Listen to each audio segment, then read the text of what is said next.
I think we're live. Wow. I know it's like being in a strange new world.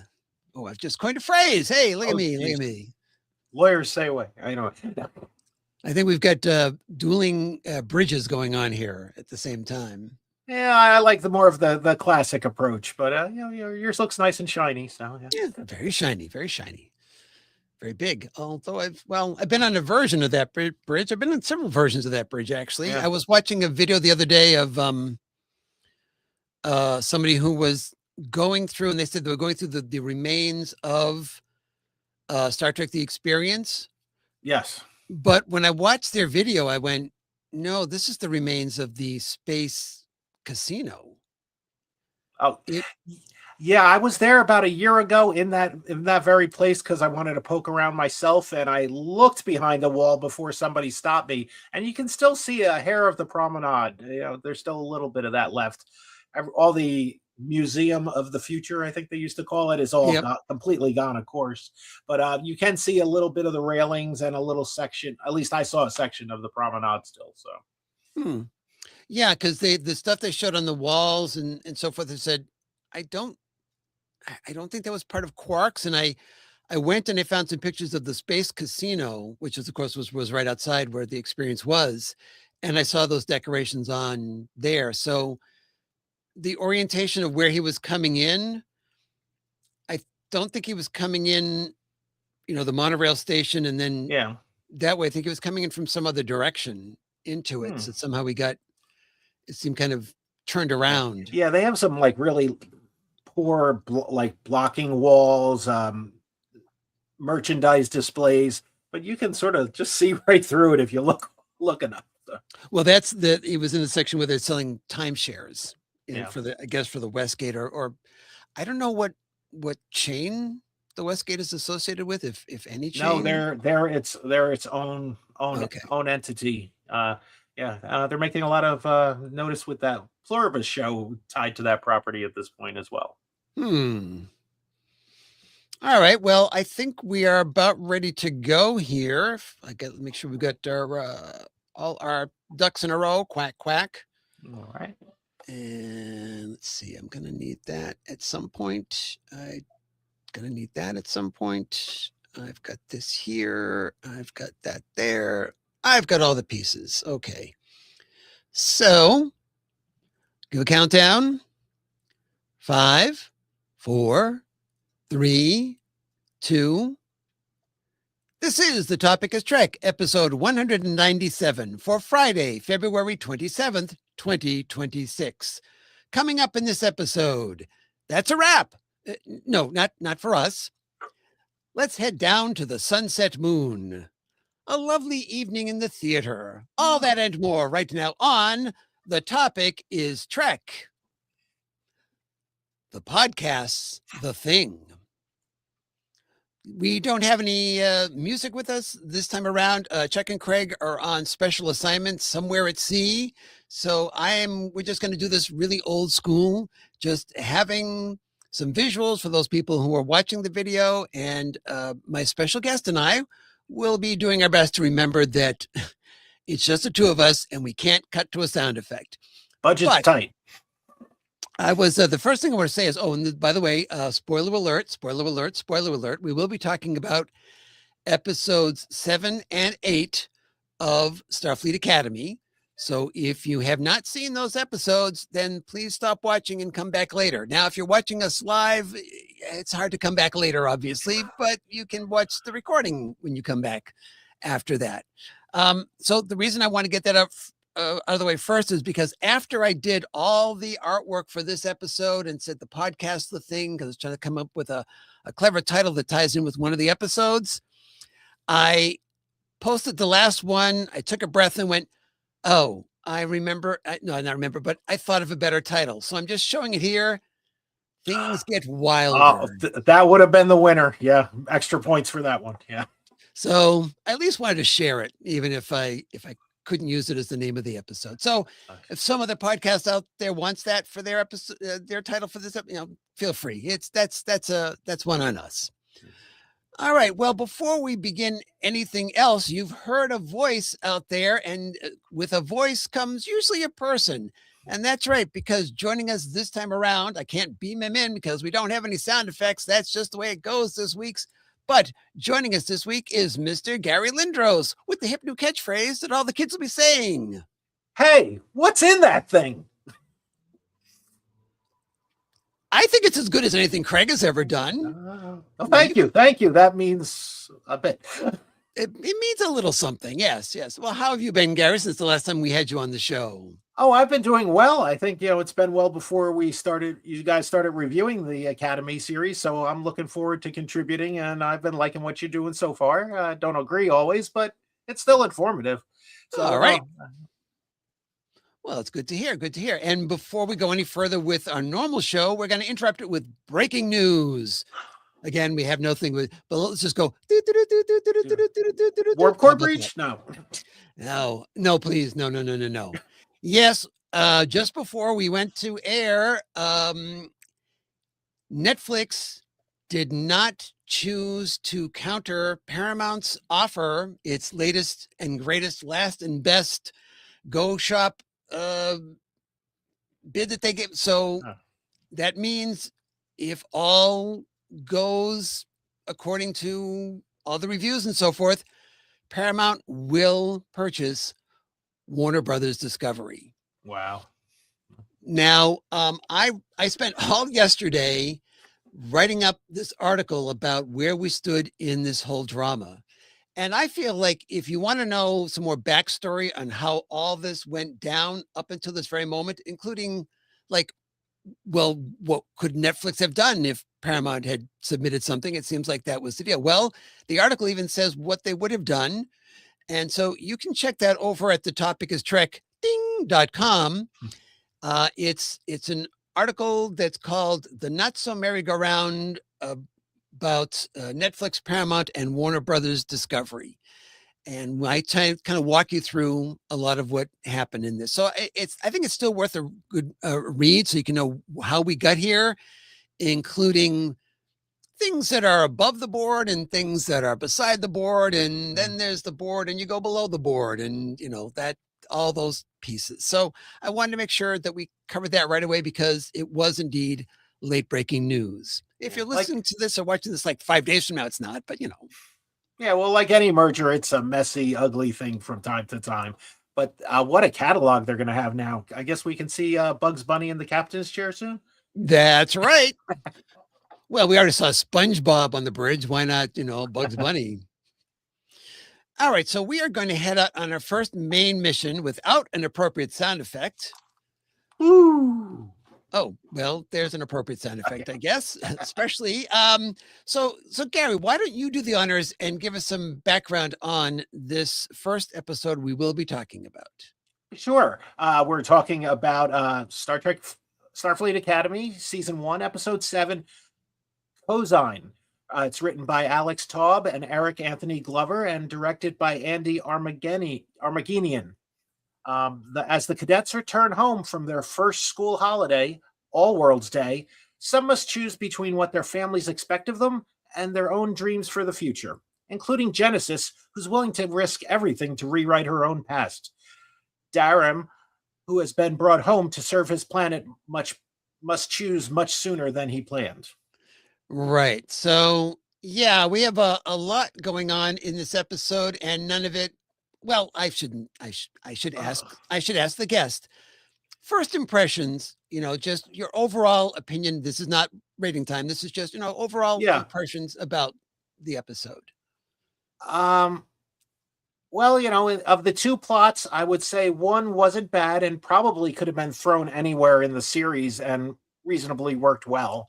The second plot, I want to be generous and say that it happened much too soon in the seasons that we aren't quite, at least I'm not invested in the characters enough for it to have the impact that I think it should. I was referring to the plot on Sunset Moon. Yes. The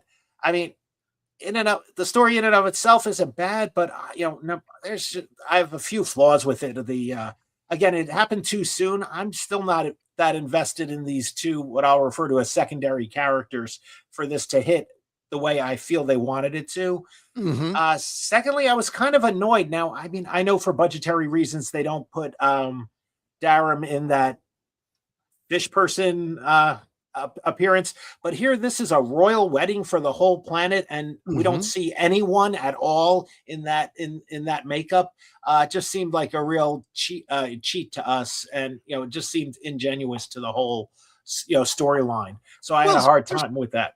especially when it didn't seem when he changed into his um I guess true self Yes. when he did the walk on the hull of the ship, it didn't seem like he was concerned about lack of water, right? That Yeah.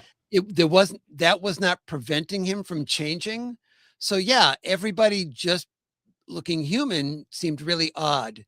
The thing that struck me so odd about it, though, we made this big point in an episode a couple of weeks ago where his parents expected so much of him.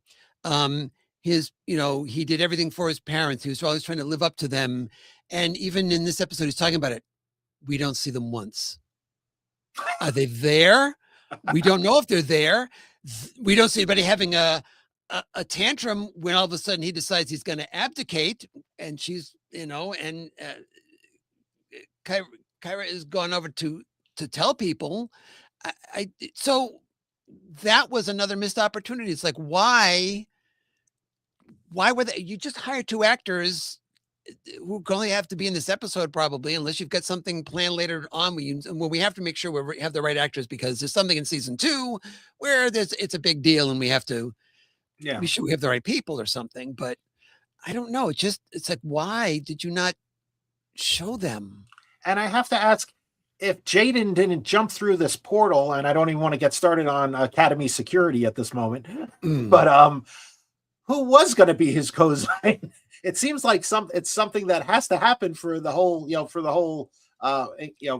ceremony. So who is it going to be if Jaden didn't pop through this thing? And is he slighted? I don't know. Yeah, that's maybe this is if you cannot afford a cosign, one will be assigned to you. I want to point out something because I don't read reviews ahead of time, so I don't know if other people have mentioned this, and it's like, oh, please stop retreading an old observation. But then the character and the name of this episode, the function is cosine, and I read that as cosine. Mm. And a cosine is an angle in a triangle.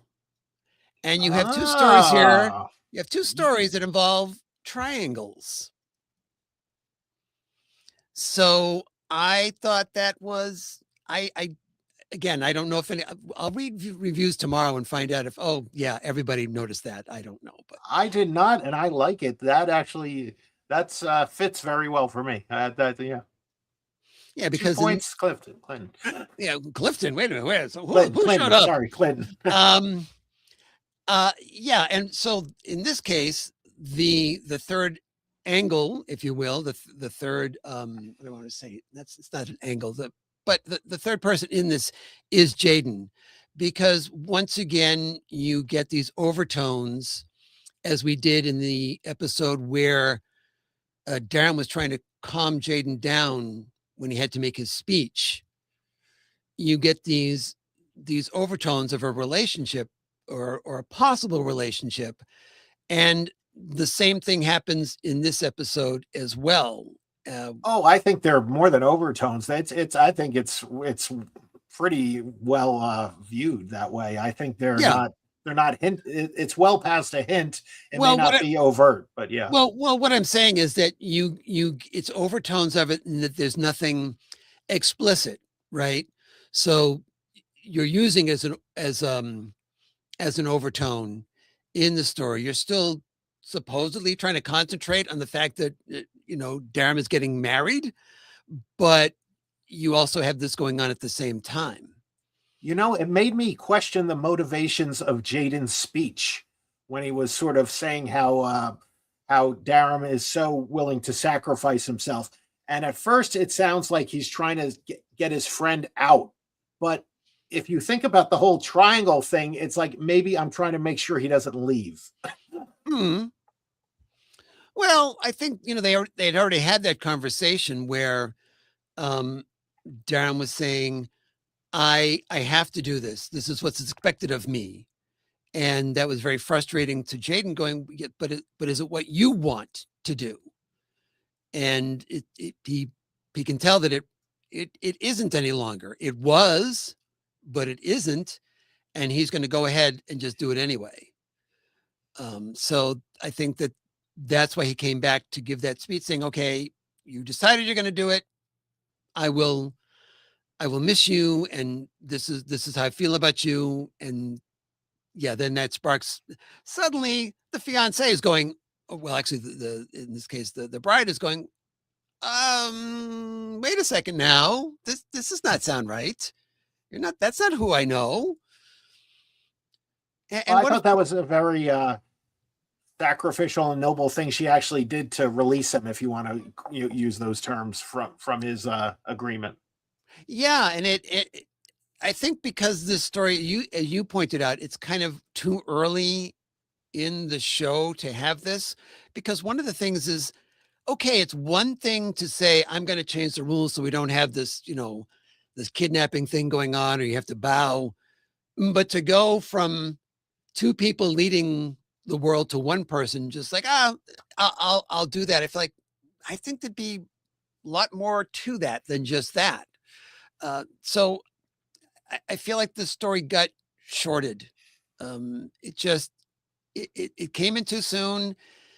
They didn't expand it as much as they could have, and now it's over as far as we know, right? I Yeah, I mean, wanted more of the bride side. We got virtually nothing of her, and I think that would have helped balance the story a little bit more too. right, and her cosine Quill got to say like what 3 words, so that was good.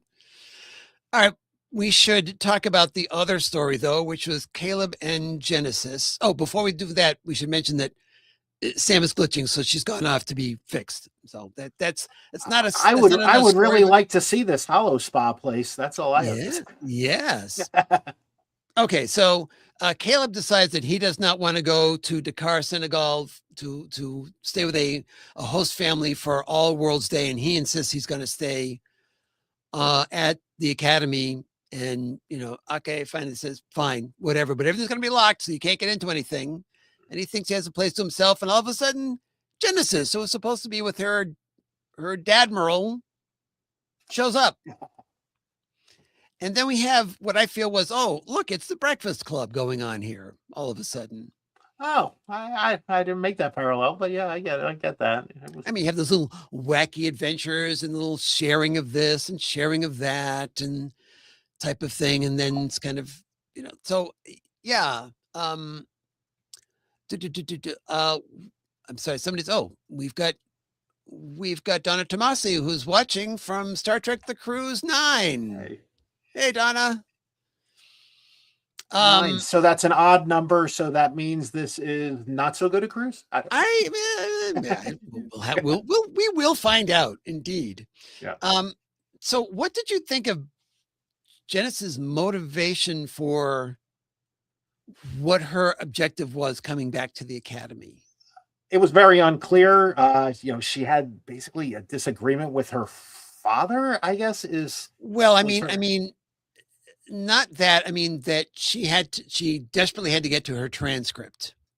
Oh, well, after Captain Ake notified her that she was going to be in the I don't want to say captain's track because she referred to it as command training. No, hold on a second. I'm sure I've got that at some place, but well, I'll find it. You go ahead. anyway, she was getting into the special class, and Pre-command track. pre-command. That's it. And so, I mean, that was sort of we could definitely see the tracks of that and why it happened. It made a lot of sense. After the after episode 6, she definitely had a commanding presence in the episode, and I could see the choice to do that. But then we start to find out that there's problems, and I had to scratch my head a little bit that an admiral's daughter would have a problem getting into Starfleet Academy at all. That she would need to forge and flub recommendations. Well, the thing was, she didn't forge the recommendation. She took out the part where it identified her weakness of the fact that she feels like she doesn't belong there. Like she doesn't she thinks less of her.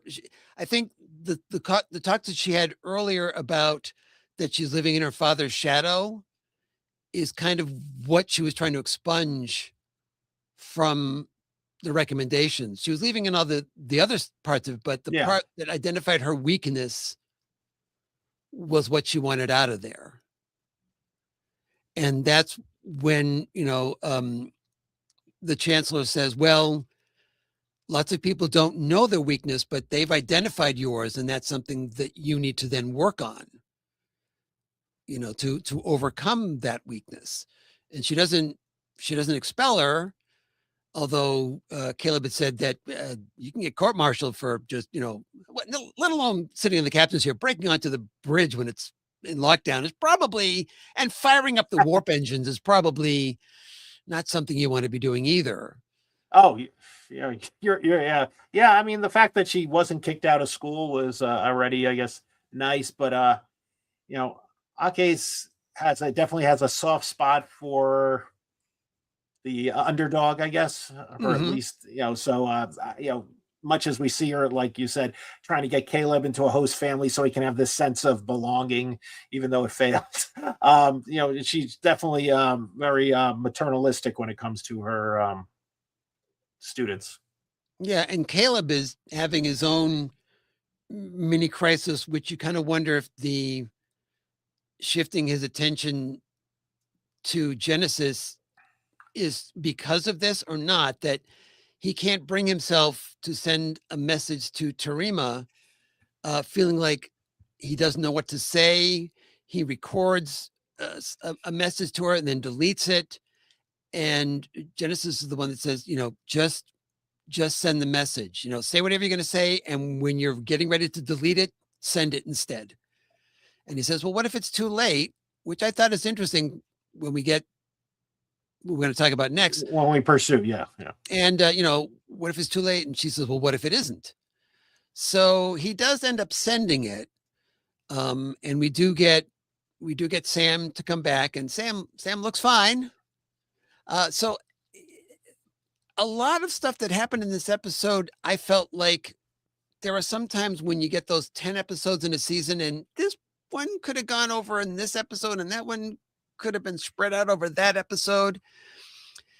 That's the way I felt about this one. Yeah, it really felt like the Darren plot should have been a huge full episode, and we should have learned a little bit more about his culture and saw his bride's motivations, because I felt like there was a real good reason why she was willing to release him and run the world singly instead of as a couple, but we never got any development of that. Right. So that was frustrating. And like you said, the whole Caleb plot could have gotten thrown into almost any episode. Hijinks ensue at the Academy. It almost reminded me of the hijinks with the plants earlier on in the season. Yeah, exactly. Well, it's time to wrap up and do our ratings. So first, I will ask you: do you have any final thoughts on episode 7, Cosine? No, I think we covered anything. I personally don't care for the Genesis Caleb shipping that's going on, but other than that, I think we've said everything that needs to be said. Oh, I haven't even checked into the shipping going on. So on this side, that's oddly, that's not in the news articles that I read. So I have to dig more into that someplace else. Fair enough. All right. So I will be the good host and have you go first. We're going to rate this one on 1 to 10 warp slugs. That's right. There are warp slugs. Things. Yeah, they're very shiny and they glow. And apparently they never caught it I don't know when Genesis hit it with the phaser, we assumed that it eventually fell down and they got it. We never saw them actually get it. But anyway, so That'd be warp nice if they made it a running gag, but oh well. Yeah, well, we already have a Telexian fur fly. I don't think we need that going on as well. All right. So what do you rate on 1 to 10 warp slugs this episode? I am going to give this 6 warp slugs, sir. 6 warp slugs. Yeah, Okay. 6. I am going to give it. Wow. I'm going to give this one a 4. Ooh. That's not a lot of warp slug. Yeah. No. I just feel like there were so many missed opportunities. Timing was bad. Lots of questions that were just not addressed at this whole thing on the moon. Really, why did they not look at themselves? A better explanation than, as we know, it's a budgetary thing. There's no disruption from saying, oh, by the way, we just got married and he's abdicating. Just all, and we really, we only pushed the envelope like halfway with Darum and Jaden. And I feel like it needed a lot more to it. And I don't know, Caleb and Genesis work it in someplace else. It just wasn't happening. I was concerned about Sam. And so when Sam comes back, you assume she's fine. And maybe I'm dinging this also for the fact that even that is not true out of this episode. So I really, there wasn't a lot of progress for anything or anyone, I guess. Yeah. Right. All right. So I think we're going to do better on our next episode, but that's our feelings about episode number 7. So now it's time to do Subspace Chatter. Now, poor Charlie can't speak this week because he lost his sound box, if you will. But we do have with us, just want you to know, we do have Mirror Charlie with us, and he's good Charlie. So he's very much in favor of us going ahead with Subspace Chatter. I believe, Gary, you have the first story. I certainly do. As we're just talking about Starfleet Academy, production on the second season of Starfleet Academy has officially wrapped. The 10-episode second season began filming in August, just months after the first season finished. Cast members, including Bella Shepard, Carice Brooks, and Kareem Deanne, have taken to social media to share their emotional and bittersweet goodbyes. Bella Shepard noted that filming these 2 seasons nearly back-to-back brought the cast very close together, much as they are on screen as cadets. As far as the future goes, we'll have to see. Co-showrunner Alex Kurtzman has previously stated he envisioned a 4-season arc for the show to mirror the cadets' 4-year education journey through the academy. However, with shifting management at Paramount, see our earlier story, and Kurtzman's own contract expiring this year, it remains to be seen if the Academy will welcome students for their 3rd season. And may I say, I'm going to put myself on a soapbox for a minute here, that the cast members who are on social media are handling quite well and are very open about what some people are doing that we do not condone, that just like, we do not condone any of that. And my hat's off to the 3 of them that we mentioned, as well as anyone else from the cast who's out there, sharing behind the scenes stuff about the show, stuff about makeup, the fun time that they're having. And I just say to them, as I've said a couple of times and post to them, ignore the other stuff because there's lots of people out there who enjoy what you're doing and you don't deserve any of this. Infinite diversity and infinite combinations, people. Absolutely. Absolutely. Okay. On to a different story altogether now. We don't have to do the Lake Airplane. That's fine. The Star Trek, the original series set tour in Ticonderoga, New York, recently launched a Kickstarter campaign to build a permanent home for the Galileo shuttlecraft used on the original Star Trek series. The 60-year-old prop, bleh, I can't rent these things. A prop, good.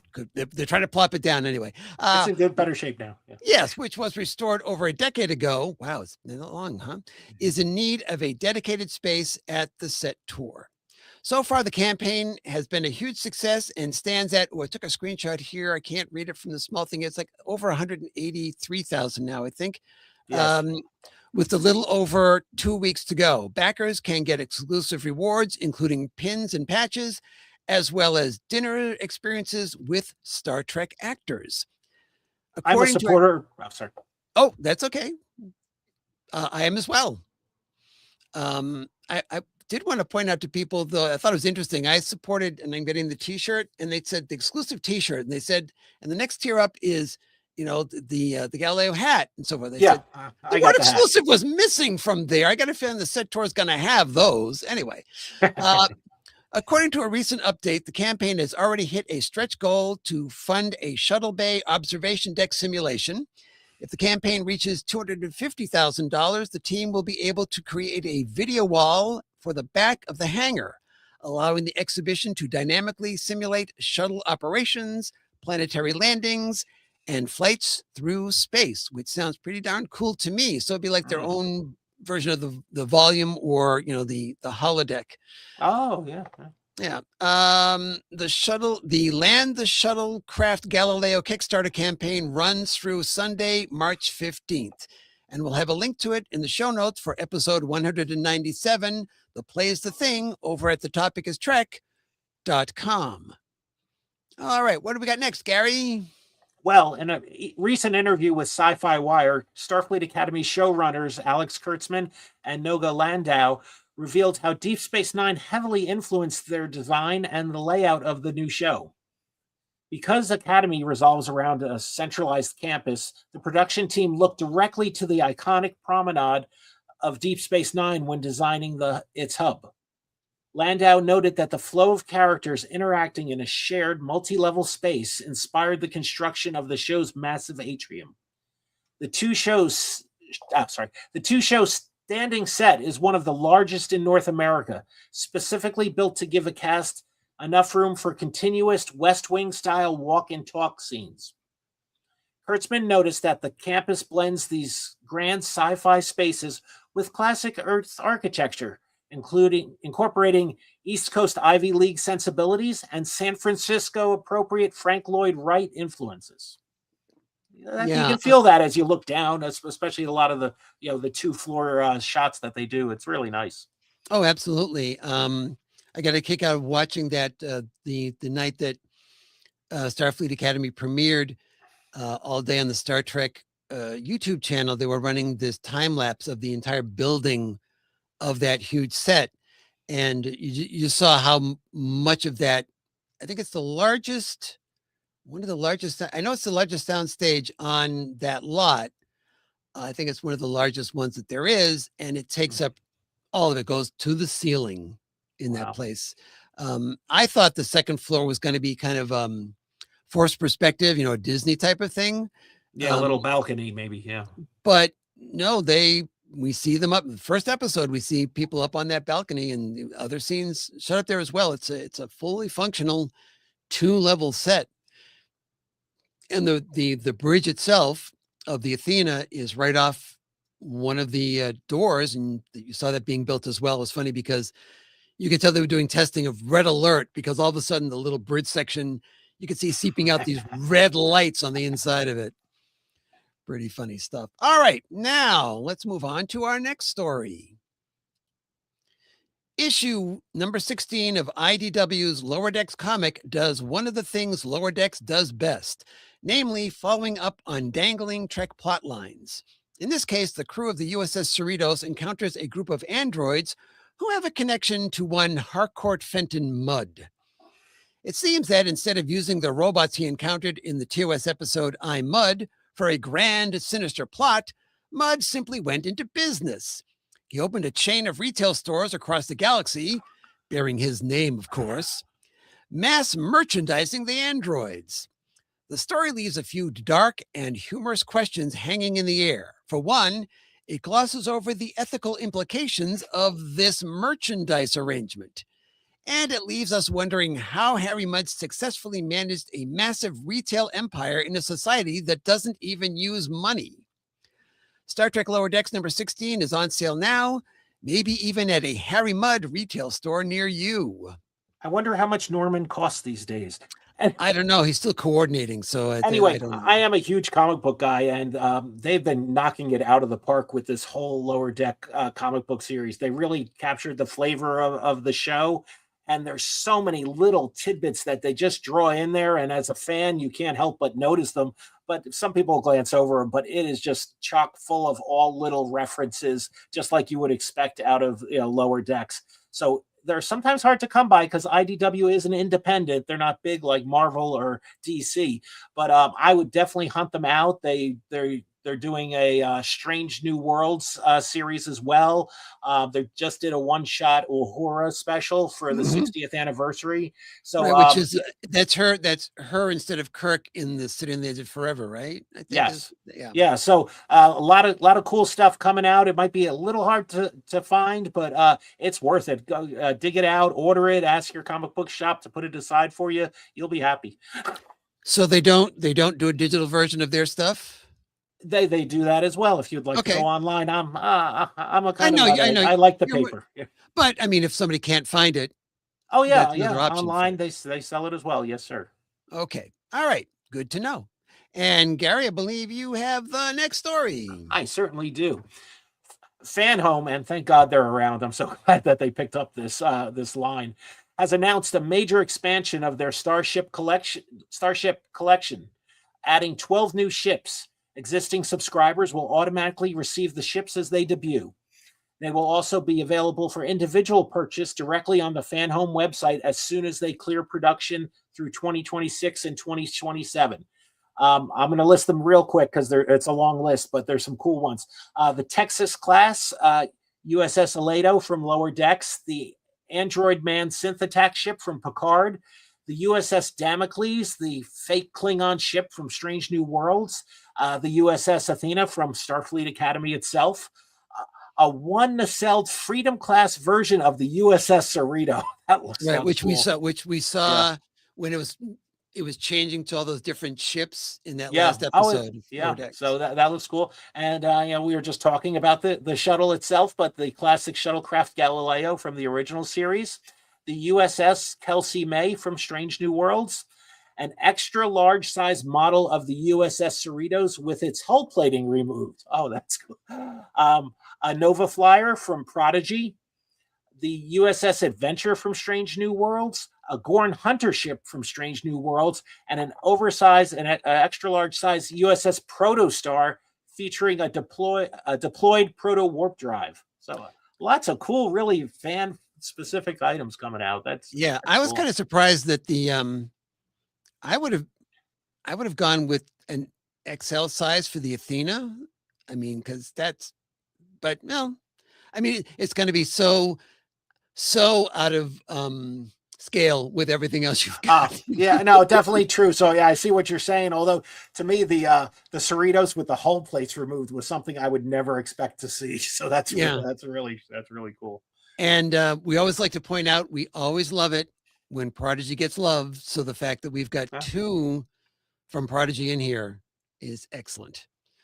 All right, next up on my agenda here was to quickly mention something that we've already mentioned. So I'll just put it out there that the article I wrote and published late last night / early this morning about where we stood on the bidding for Warner Brothers is on the Topic is Trek website. You can find it over there, and it's still, as I said, still worth a read through just so you know how we got where we got to.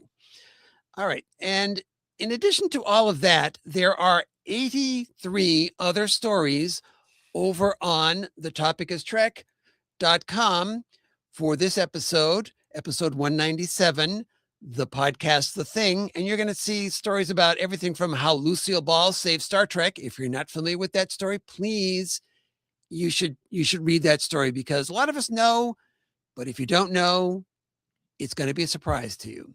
And the 1980s attempt to make a Starfleet Academy movie. That's one that Harv Bennett was pushing for. Yeah, he was So, trying real hard, got close. Yeah. yep, got real close on it, but he got shot down in the end. I think he wanted to, if I recall correctly, he wanted to do it, and instead they said no, we want to, keep with the original cast, and they did Star Trek 5, and then they wanted like help us, Harv, but they still didn't know how to do Yeah. Starfleet Well, Academy. But he I had came heard back at for the it. time there were rumors that the original cast didn't like being Oh, recast definitely did not like either. it. So Oh, definitely that not. was an issue as well. Yeah, I mean, and I can understand their point because you're bringing in younger versions of them, and they know how Hollywood works. First get me, William Shatner, then get me a younger version of William Shatner, and it's so I You say understand where they're that, but coming I will raise you a Riker, where she's been showing for 30 years now. from. You just got to raise one leg. That's all you got to do. Just get over that chair. All right. With all that said, it's time to come back from Subspace Chatter, and we're going to say goodbye to Charlie. I'm sorry you've lost your voice this week, Charlie, but we really enjoy having you with us as opposed to the other guy that we don't like to talk about. So thank you for joining us, Charlie. He looks good with a goatee. Yeah. He does.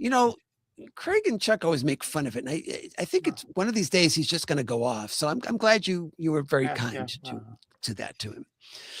All right, we're going to head out on our main mission, number 2. 2. That was the appropriate sound effect, I guess, for that one. I will do the honors and read about this one. This is Star Trek Starfleet Academy, Season 1, Episode 8, The Life of the Stars, written by Gaia Viola and Jane Maggs, and directed by, once again, same as last episode, by Andy Armaganian. Yeah, I think that's I'll right. give it to you. Yep. Good. Armaganian. Yeah, I think I got it. Anyway, short plot synopsis. Visiting instructor Sylvia Tilly, yay, arrives at the academy and uses an unorthodox method to help the cadets process the emotions of recent trauma. At the same time, Cadet Sam faces an unexpected challenge that will alter the trajectory of her life forever. So we have a lot going on in this episode as well. We have an A and a B story here, although I don't really know if you can. It's like almost like 2 A stories again, like last episode. But these, I'm gonna check in with you, Gary. But these seem to be a bit better. Ooh, that's being kind. These were significantly better.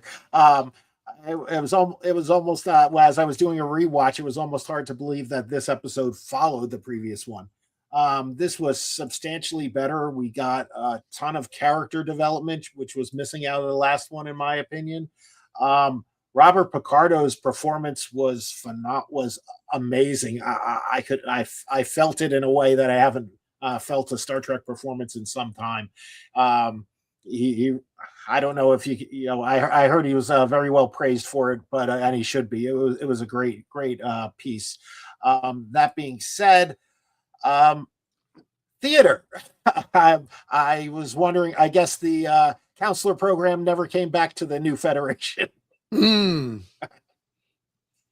Well, so, she said that they had undergone they had trauma people there, but nothing seemed to be working for them. They were still all falling apart. And so that's when and I can understand why Ake brought in Tilly, because like Jet Reno, I mean, they are so far removed when they arrived in this century from where they were. It's like, who am I? What do I do? How do I fit in? What the heck is going on here? This is like everything I ever knew is gone except for this tree over here. That's interesting, because when I see Jet and Tilly here, I think to myself that, they know what Starfleet is and they're going to pass that knowledge over. I never saw it as the fish out of water thing, so much as they know how to do it right. So these are the people we want showing them. Well, certainly that is part of it, but I feel like the reason that Nala considered Tilly to be so crucial to this is that really extenuating circumstances, really a huge shock to the system. And she knows that Jet and Sylvia and Burnham and everybody were able to pretty much bounce back from it. And these cadets got involved in something that they didn't expect. They weren't expected to encounter, and it went south. And so these are major things that she's looking for, that outside approach that is not traditional.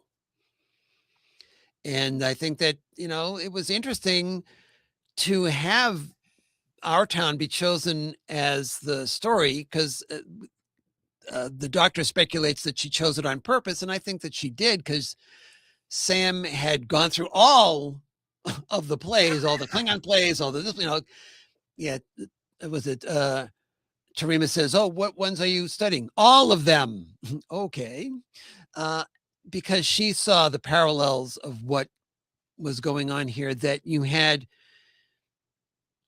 life going by, and she was having trouble processing it herself about what was going on.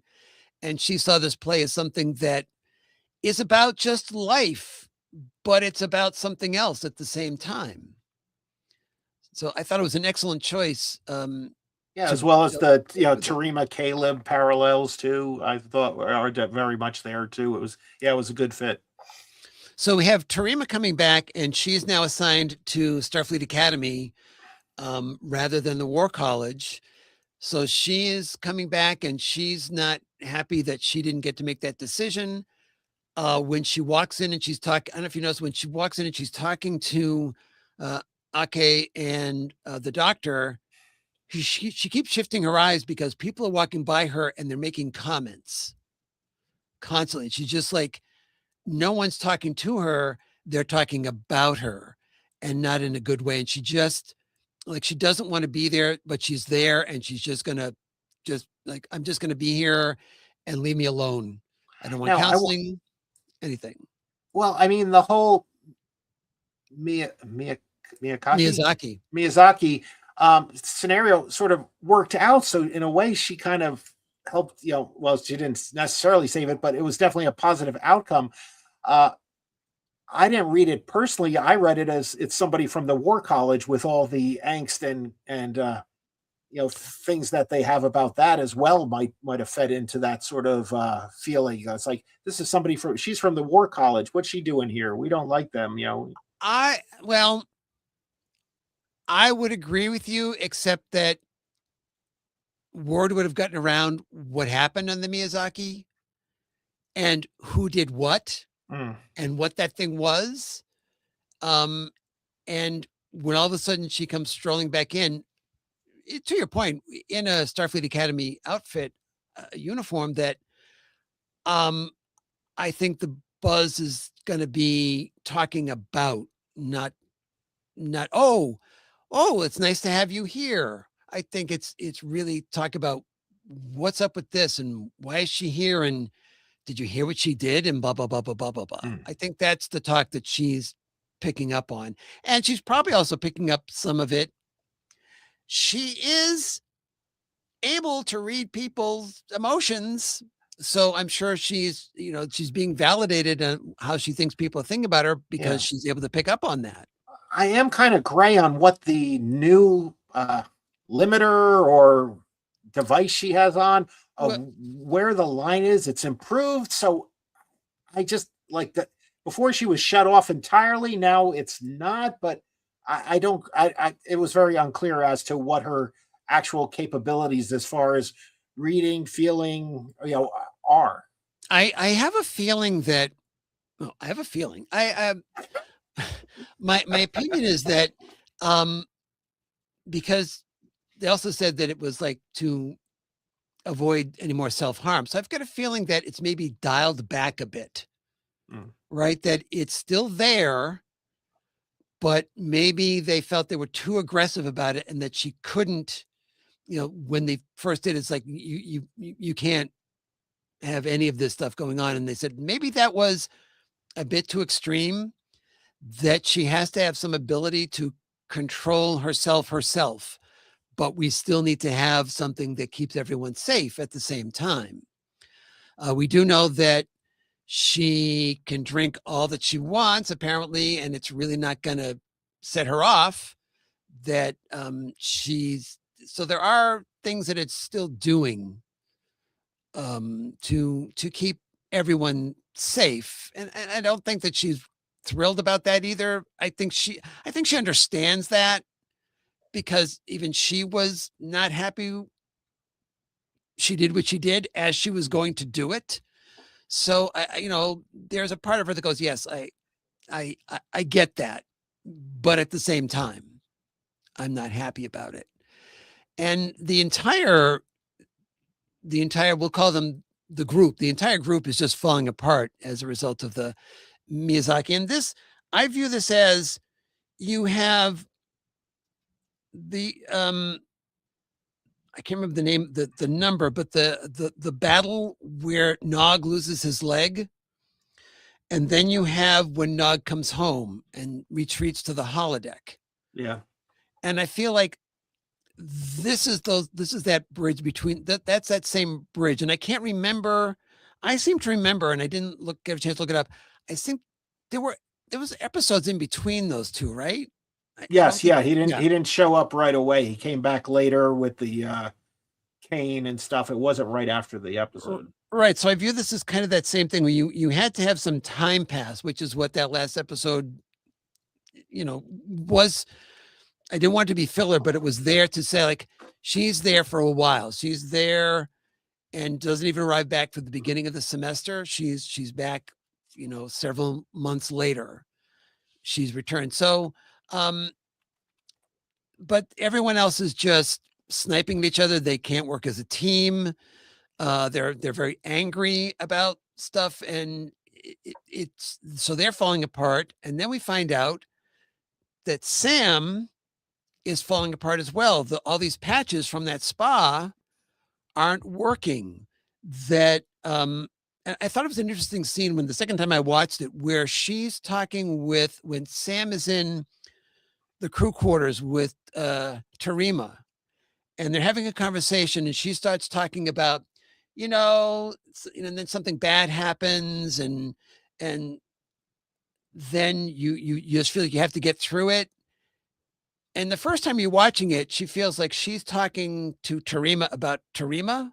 And then you realize, no, she's talking about herself, that she is going through something and she's just trying to, get through it and just, ignore it and get on with life while she's still glitching out and constantly rebooting herself and causing this cascading failure. So I thought that was a great subtext that you have no context for the first time you're watching it, because you don't realize she's having a problem. And then you see that she is having a problem. Oh yeah, she's hiding it, especially in her glitching her hand. She's trying to keep that away from people so they don't notice it. So yeah, and they said there were several spa visits, so I guess she was still having problems and they kept sending her back. Mm-hmm. So yeah. Yeah, so maybe it was just like slight updates and so forth to it, and maybe every time she was saying it's okay, because the doctor says to her, I thought it was interesting. The doctor says, "Well, why didn't you come to me sooner?" And I don't think she answers, and I think the implied answer is because I'm not connecting with you because you're not connecting with me, and I that's like I'm letting you in on something, and I'm not. I've reached out to you so many times, and I'm not getting anything from you.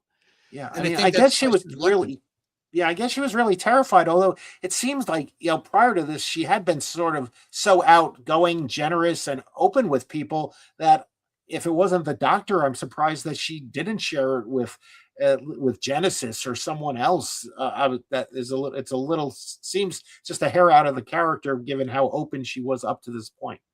I can see that, except, everyone had expressed concern about her when she, obviously first had the problem. So I think she felt like, well, they're all trying to deal with their trauma and put it behind them.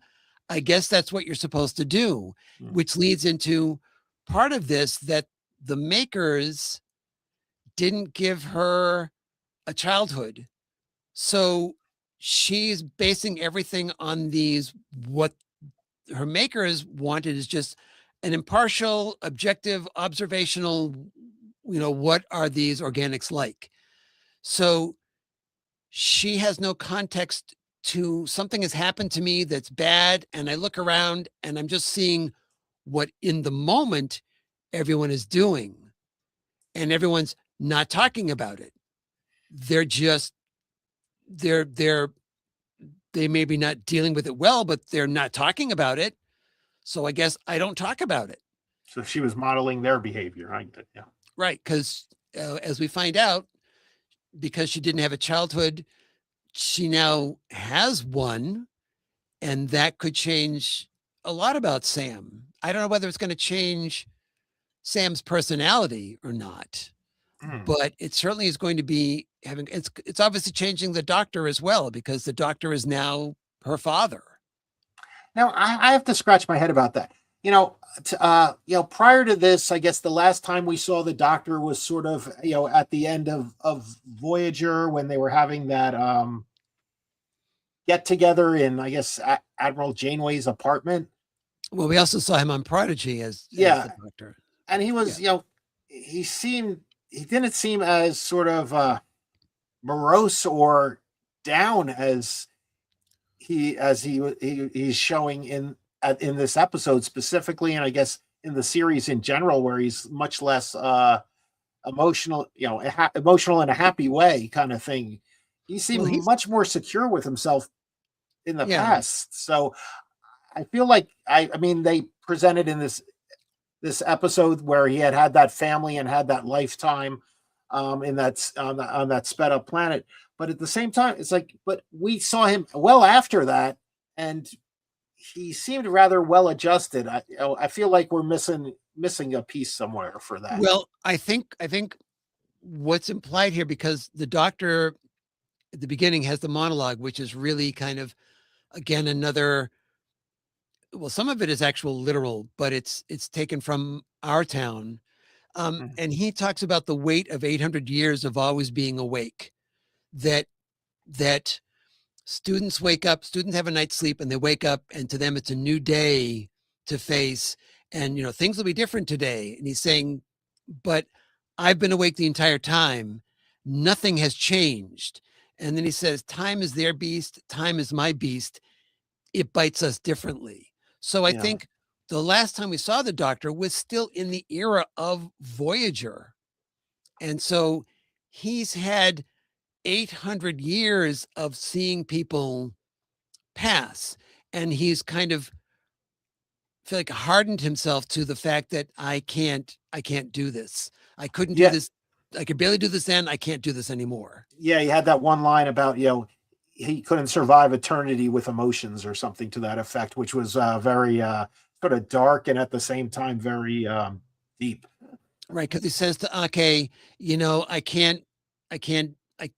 I can't deal with loving someone, and she says, again. He says, yeah, you got me.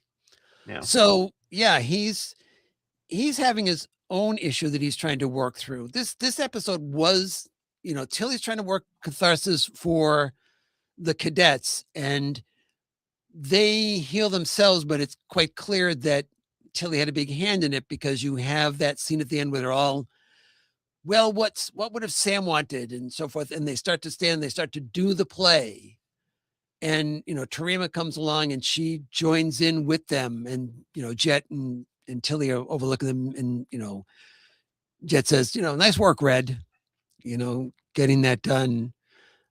So I felt like everybody was going through something and coming out the other side. We even get Ake. I couldn't quite tell. I've watched the episode twice now. I couldn't quite tell if Ake was implying that she would stay and father, I'm thinking of it because the doctor does it, but stay and be the parent for Sam, because she said, don't worry, I've got it from here. And she walks off to the side and think, well, she's capable of doing it because she's a Lanthonite. Okay, great. Yeah. She's 17 years. All right, that's, not a huge deal. But I couldn't tell how much of that was her saying that or how much of that was her still trying to get over the death of her son and feeling like she was not completely back in the game from that either. Well, I felt she stayed for the 17 years on Catsk, right? Did she? Which was really 2 weeks. Right. It was a very short amount of time. Right. That's true because don't they say it's good to have you back, because the little zygotes, they reference that. So yeah, I mean, I guess she stayed. Well, he can't get back without a shuttle now, can he? Neither of them can. So yeah, it makes, but yeah, I feel like really the bulk of what would happen then was the doctor, because he desperately needed it.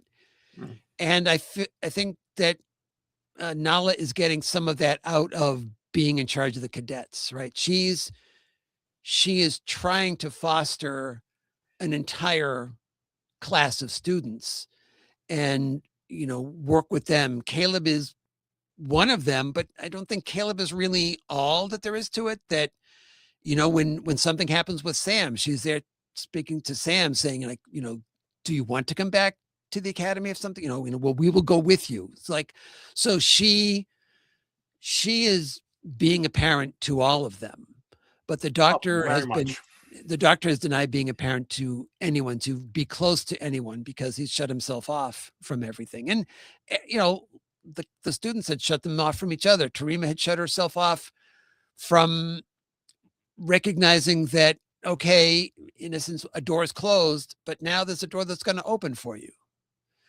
So you have to then decide to get up, to live that next day, to, you get it, as Tilly says, well, you're not like Emily. You get a chance to come back. And, eventually Tarima realizes this, that by saying, I get it now. We are the village, and so we have to recognize the moments. Yeah. And I mean, when you see this episode, and one of the reasons it is so good is because of the growth that so many characters experience versus the previous one where there was nothing. You appreciate episodes like this all the much more. Absolutely. Absolutely. Well, I think the past several episodes, prior to episode 7, we're building, we're very good, in a lot of ways. That's why I think 7 felt like such a trough in that whole thing. All right, but we're past time on talking rating this one, because I could go on for a while about this one. Oh, by the way, if you are watching this and you have never seen a production of Our Town or had to study it in school, as probably a lot of people do have to study it, I will say that on YouTube, I found a production of it with Paul Newman as the stage manager. It's a full production of it. Jane Curtin is in it as one of the parents. So it is a beginning to end full production of Our Town. So if you've never seen it before, that's an opportunity for you to check it out. So I want to mention that. Gosh, you're the font of knowledge there, sir. I am indeed. All right. So this we're going to rate on 1 to 10 tiers of Cressari, which is the beverage of choice that Tarima is drinking. So I will go first, since I had you go first last time, Gary. I'm going to give this one, gosh darn it, I am going to give this one a 9.75. Whoa. I think there was so much good about this episode. I first had to check myself going, is it because of last episode? No. This episode is clever in what it does. It even makes the characters aware of what Tilly's trying to do. So they are self-aware of what they're being put through, and they come through it anyway. That we get resolution on what the doctor has been so why is the doctor been so cold to Sam? We get to learn about Sam. We get to see a resolution of so much of things in this, and it's done so well. And we get to see Tilly again at the same time. I felt like this was an awesome episode. But what about you, Gary? I'm close. I'm going to go with 9 tiers. It was really good, like you said. Tilly, seeing Sam's homeworld, the Robert Picardo's performance. There was just so much good about it. There's a few bits I wish had gone different ways, but I can't complain. I thoroughly enjoyed watching this both times that I went through it, and it was a lot of fun. And for me, I think Sam's becoming the main character, at least for me. And it's interesting. I don't know what the character was supposed to be, but I remember that Alex Kurtzman and the other producer, sorry, I'm blanking on the name at the moment, but they were talking about the fact that Sam was written a specific way, what they wanted, and she came in and she gave her the actress came in and gave her interpretation, which was what most of what we're seeing Sam be, which was not what they envisioned at all. And they said, we changed the character based on who she was, what she was doing to be this role. Yeah, I love that she's not the super smart problem solver either. That, an artificial life form of some kind, they could always make them extremely smart, extremely strong, sort of like, Data on steroids. The fact that she's not any of those things makes her much more relatable. Yeah, and I'm apologizing that I'm blanking because I'm not good with names. Period. I'm trying to remember actors' names as well as the character names, but so that's why I was like scrolling through saying where is it? I think is that Carice? I think that's Carice Brooks, right? I think that sounds right. Yeah. Yeah. Okay. So shout out to Carice on that one. Okay. Well, it's time to come back from our second main mission with an appropriate sound effect. Woo! Yeah, that's okay. Hey, it's as good as low budget. It's as good as any of the ones we do. It's fine. Yeah. It's fine. It's fine. They used to pull the ropes on the doors on the old show. Pull ropes. Anyway. All right, and we are about to refill the dilithium chamber and warp on out of here. But before we do, I'd like to remind you can find me at Comedy Forecast, all one word with the number 4. I am wrapping up production on the next episode that's going out to the patrons sometime next week. So look for that if you're a patron. If not, you'll be getting it sometime after that. And again, that's at Comedy Forecast, all one word with the number 4.com. And although Chuck and Craig are not here, they are actually on Star Trek The Cruise 9. And you can find their other show, Technorama, at chuckchat.com/Technorama. It's a lighthearted look at all things tech, all things science and general geekery. Yeah, just it's an hour of silliness is what it is. I mean, to be honest, and it's a lot of fun. So check that out. They will probably not be doing a show this week. I don't know, because I don't know exactly when they get back from the cruise and get home again, but they usually record on Sunday nights if you're around for that. If not, check out the show afterwards. Just be sure you do Technorama podcast, because there is another Technorama which is not associated at all with what they do. Do you have anything you would like to be talking about, Gary? No, not at the moment. Just thrilled to be here. It's nice to dip my toes back into the podcasting world once in a while. Well, it's a pleasure to have you back, and I appreciate you being here, filling in. You filled the shoes of 2 co-hosts beautifully, and I appreciate you being here. Thanks. All right, so we don't have any music, but if you like the show, please be sure to tell a friend about it and subscribe so you never miss an episode. We'd love to hear from you. Follow us on Blue Sky at The Topic is Trek. Visit our Facebook page, or you can call us. Remember, you can call us. I was going to do this, but now I get this. Call us at 816-TREKKER. That's 816-873-5537. So until next time, on behalf of my absent co-hosts, Chuck and Craig, and myself, and my special guest, Gary.